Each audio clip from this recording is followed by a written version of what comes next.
Hi and welcome back. Now in this chapter, I want to go through the firewall settings which is available for an Azure storage account.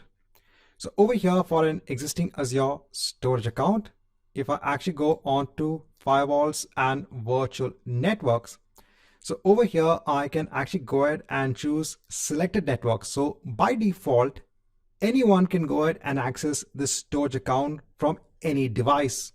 So from my workstation, from a server, you can actually go ahead and access this storage account.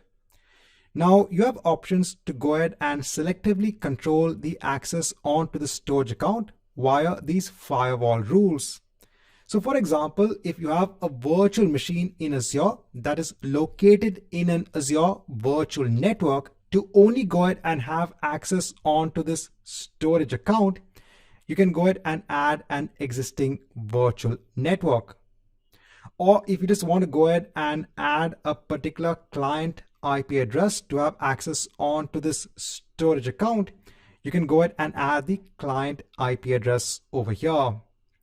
Now we don't have to go into detail onto how all of these aspects work, but just to go ahead and show you an example on how the firewall works for a storage account. So let's just go through a use case scenario. So over here now I've gone ahead and chosen selected networks, but I've not gone ahead and added any settings over here. So now let me go ahead and hit on save. So what I'm doing over here is now I'm actually putting a restriction. So now basically no one will be able to access the services in the storage account. They will be able to connect onto the storage account, but they won't be able to access, let's say, the blob objects that you have, or let's say the tables that you have. You won't be able to browse through these particular artifacts in the storage account.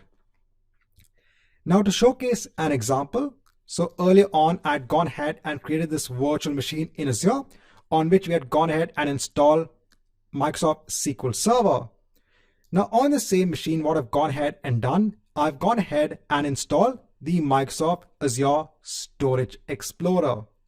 So what I'll do now, let me go ahead and connect on to that Azure storage account using my Azure account credentials. So let me go on to next. So it's entering my account details.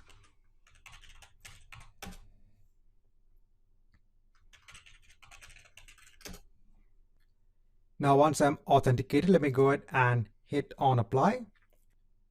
So over here, I can go ahead and I can see my storage account.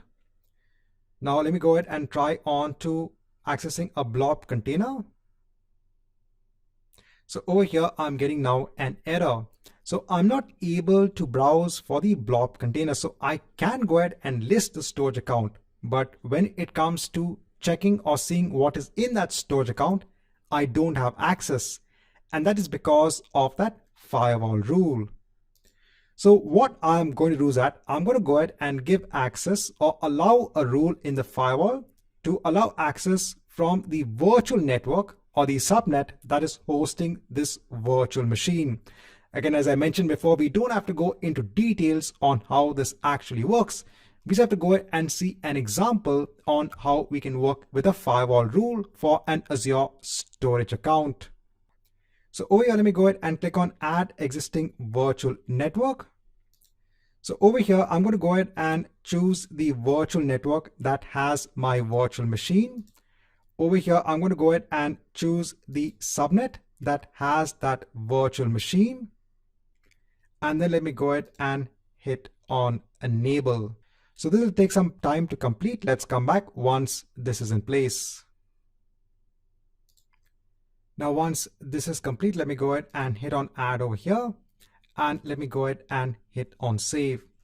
So what I'm doing over here is I'm giving access onto the virtual network, which is hosting my virtual machine onto the storage account.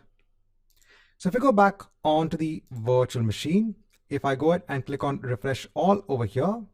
So if I go back onto my storage account, if I go on to the blob container, now I can go ahead and I can see my container and I can see the objects that I have in the container.